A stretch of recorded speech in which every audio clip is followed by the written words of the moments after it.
mexeu muito, né, no uniforme, né? Pulse nem mexeu muito no uniforme, né? Grandes mudanças no uniforme, a Pulse. Aí o que acontece?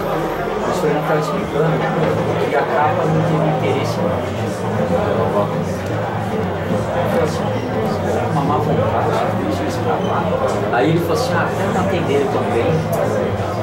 Aí falou que a Pulse mesmo veio atrás. Uma proposta boa, sabe? A Pulse fechou com a Portuguesa também, não é? Ponte Preta, acho que a Portuguesa também.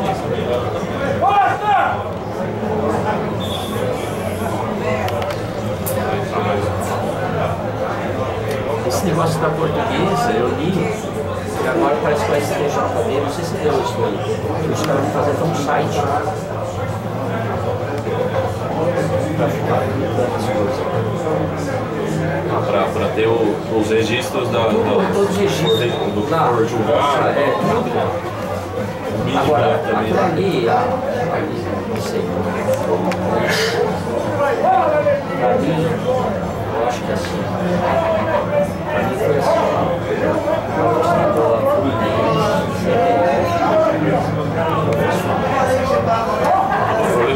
Fluminense. Você tá com um buraco aí de grana e não tem dinheiro. O que você quer?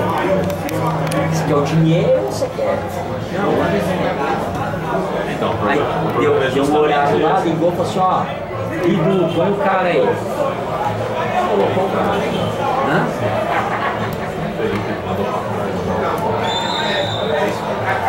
Não, o problema é justamente isso. Toda essa situação são